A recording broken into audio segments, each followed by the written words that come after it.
Hey everyone, and welcome back to the channel. In this clip, Checkmate dives into Bitcoin's price action above 100K, dissecting on-chain signals and market dynamics through his topping cloud model. He breaks down the interplay of supply and demand across bull and bear cycles, compares today's market to 2017, and highlights Bitcoin's evolution into a macro hedge embraced by institutions, signaling a new era for the asset. So we've had like 3 months now of chop and a bit of down. What's the on-chain saying? How high do you think we're going to go from here? And in what kind of time frame are you looking? Yeah, so you're going to hate this answer, which is pretty much exactly the same as the last time I gave this answer, which is I've got this thing called my topping cloud, and basically it's looking at several different on-chain and technical models, and it's just looking at how often or how high do these oscillators get, where we're talking there's only like 5% of days that are higher. So I'm just looking at a statistical basis. When do we get to these points where, look, the market can keep going. I can't predict the future. Who knows what's actually going to happen, what the drivers are, what the catalysts are. Check's topping cloud is a smart blend of on-chain and technical data, flagging when Bitcoin's price hits extreme levels. Think the top 5% of historical readings. It's not about predicting the exact peak, but spotting when the market's statistically stretched. His humility in admitting the limits of forecasting stands out in a space often rife with bold claims. The thing about bull markets, so here's a framework to think about things. In bull markets, we have no idea how much demand is coming. You just don't know who's going to show up, how much size, when are they going to hit the green button. Demand is the great variable, but we know a lot about supply. We can see when existing holders start to sell. It's very, very reliable. When too many long-term holders and traders and whatever start to sell their coins, that's what actually puts tops in. So we can see the supply, but we have no idea about the demand. In a bear market, it's the exact opposite, where we actually have a pretty good idea of the demand because hodlers are hardcore and they will step in. They have a certain measurable pain threshold that they will take, and they will just hodl through it. So we can actually see when all the dumb money capitulates and the speculators are washed out. So we know a lot more about the demand. What we don't know is all the 3 arrows that are out there and the FTXs that are running stupid games. So we don't know about the supply side. So it's almost like a flipped example. So to get back to your question, all of my indicators, everything will be in like 5% territory, meaning there's only 5% of days where these oscillators have been higher if we get to 160K. So I think last time we spoke, it would have been 150. It's creeping up to like 160, 166. Can we go to 200? Absolutely. Can we go to 300? Absolutely. Do I think we're going to stay there? Probably not, right? So that's how I think about these things. The 5% is actually where the most parabolic, insane returns occur, but they don't last for very long, right? In 2017, that 20K price level lasted for half a wick. I happened to buy it. It didn't last very long, and I was stuck up there for however long, right? So that's part of the journey.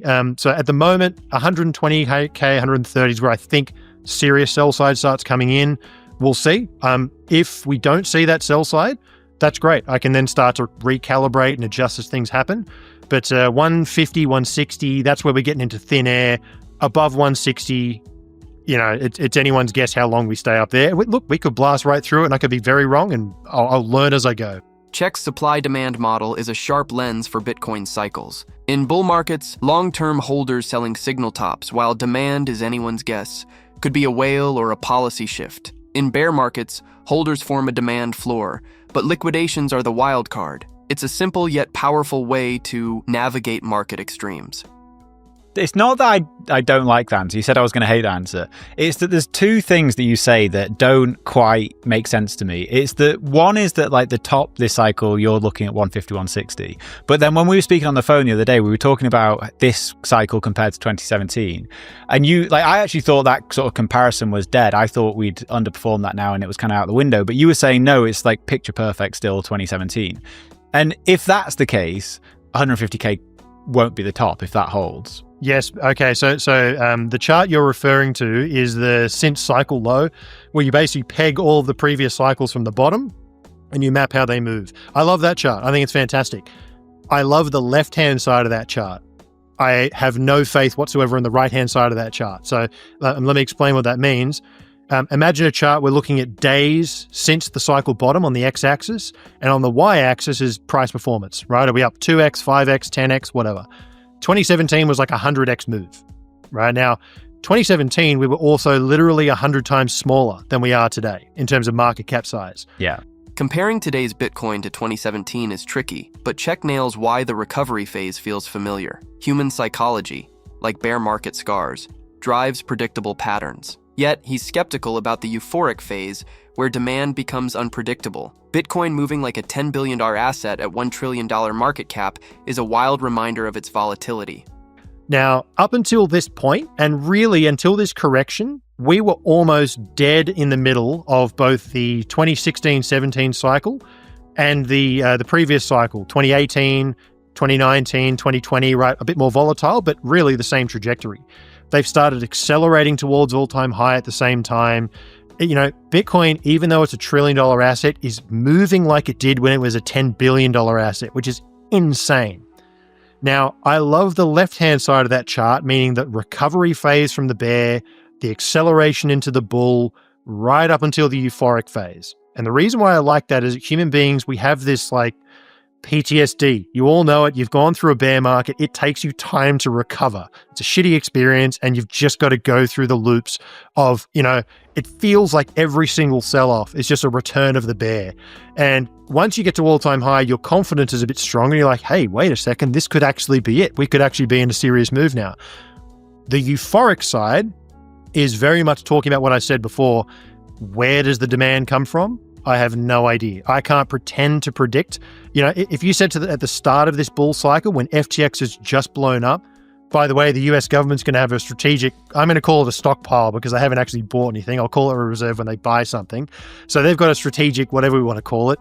You know, MicroStrategy's lumping in, you know, what did they buy? 55,000 Bitcoin when they first got to 100K? Like, you know, billions and billions of dollars. If you told me we were going to chop around sideways at 100K for 3 months and the market would just take it like a champion, I wouldn't believe you. But, you know, these are the kind of things that we just can't predict in advance. So yes, I love the left-hand side of the chart, the recovery into the bull phase. The further we go on the right-hand side, I struggle to see us going up another, you know, whatever it is, 12x or something in this cycle. We can move like a $10 billion asset in the first part. I think it's much harder to move as a, you know, at 100 times the size. It's a different ballgame. Check's point about demand shocks, like a potential US Bitcoin reserve or MicroStrategy's $55 billion buys, shows how fast the game can change. The market shrugging off 100K sideways action for 3 months signals Bitcoin's growing maturity. Institutional muscle is rewriting the rules, making old cycle models less reliable. Yeah, to be fair, I don't think we're going to follow that 2017 chart either. I think that would have us at like $2 million Bitcoin at some point. Yeah, exactly. But, well, which I do think we'll get at some point, just not this time. I know what you're going to say to this, but I'm going to say it anyway. You're going to tell me to temper my expectations. But if we are actually looking at like 120 to 150K as the top of this cycle, that does seem disappointing. No, it doesn't. And also that doesn't mean it's the top of the cycle, right? That's the other thing. This is just the zone where historically speaking, it would be, and I use my two personas, Check the analyst, his job is to be very objective. If I was to say is Check the analyst who's looking at all these models and I've spent time kind of understanding them. If I was to say, guys, look, we've only ever been this high for 5% of all trading days, and I think now is the right time to go levered long and go all in. That would just be dishonest and wrong. Like I couldn't do that to my subscribers, right? I wouldn't do that. Check the hodler is all of us, probably most people listening, and he's like, how bullish is this? Let's rock and roll, right? I'm going to be part of that whole thing, but I use those two personas because different people have different needs. You know, retirees and people who actively manage money, they're going to focus more on Check the analyst perspective, whereas the average hodler, right? That's where I turn more of the objective analysis that I come up with is to turn that into a bit more of a human scale and say, look, it's pretty scary right now, but this is why I'm stacking sats. I know it's probably going to go lower, but I'm actually okay to buy down here. It's just trying to like frame up how things work. So it may be a top. When gold got its ETFs, it had a 10-year bull market. And another thesis I've been playing around with quite a lot recently is previous cycles, Bitcoin was very much an unknown, right? We were kind of working out what this strange thing is. So a lot of people, very adoption driven, with a side of leverage in that 2019 to 22 period. So we were reacting to Bitcoin as a new thing. I think since FTX, we now kind of know what Bitcoin is. We know so much about what Bitcoin is that Larry Fink is one of the biggest shills of it. That's where we're at.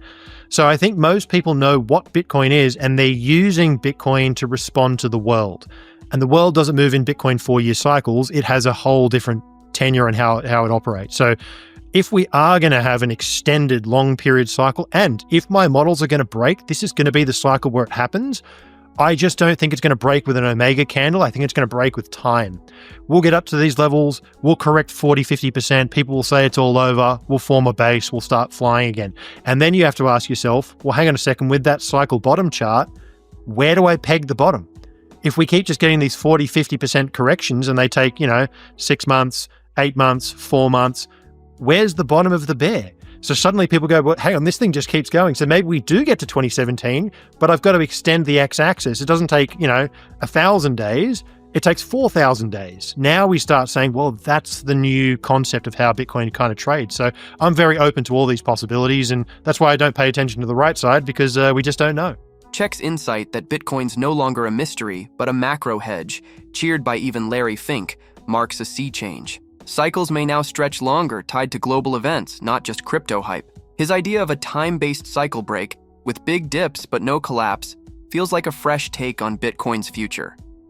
Yeah, fair enough. And with this move, we've got back over 100K. Who are the buyers now? Like, what's the on-chain telling you? Is it still just sort of Sailor and ETFs, or are retail showing up in any meaningful way? Yeah, it's a good question. So definitely the ETFs. The ETFs have come back in a pretty serious way. And by my general calcs, the ETFs usually represent about 20%, 25% of the overall demand. And I compare that to how much the realized cap changes. So the realized cap it's kind of the on-chain market cap. Going back to what I was saying before about the realized price, it's basically the big brother of that. When the realized cap is increasing, it means that someone who bought at 50K is selling their coins at 100. Right? So someone else has to come in with 50 grand of extra money to buy that coin at a premium to its original cost basis.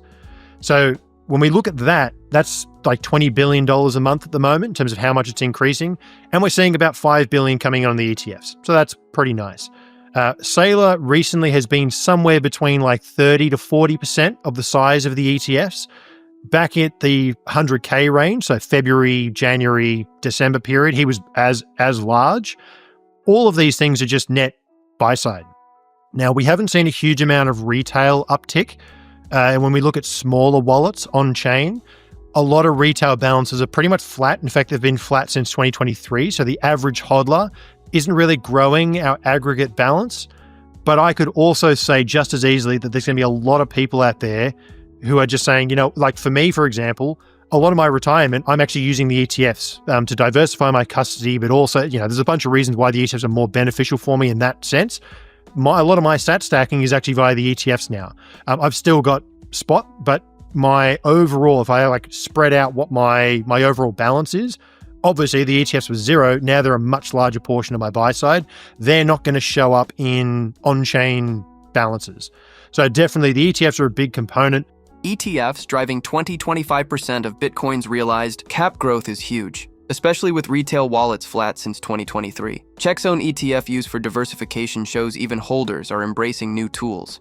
This institutional wave, not retail FOMO, is fueling the rally, hinting at Bitcoin's deeper integration into mainstream finance. One thing I think is a really, quite powerful thing to look at, when you look at the weekly flows into the ETFs, with very few exceptions, most of the time it's like 300 million outflow on a weekly basis, 200 million, maybe 400 million. We had one period of time when we first started selling off in, I think it was March. We got about 4 billion total over like 2 or 3 weeks of ETF outflows.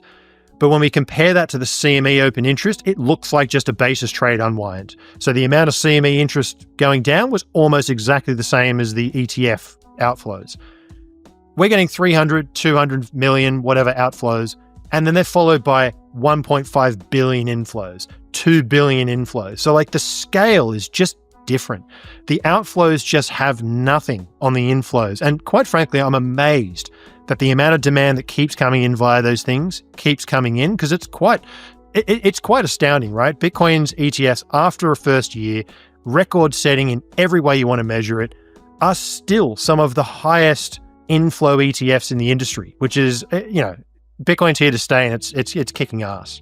This was an illuminating discussion with Check, offering a deep dive into Bitcoin's market mechanics and its maturing role in the financial landscape. He unpacked how on-chain data signals market tops and bottoms, dissected the supply-demand dynamics driving cycles, and underscored Bitcoin's transformation from a speculative asset to a recognized escape recognized by institutional giants like Larry Fink, pointing to a future where cycles may extend over longer timeframes. The three main lessons from this conversation are: 1.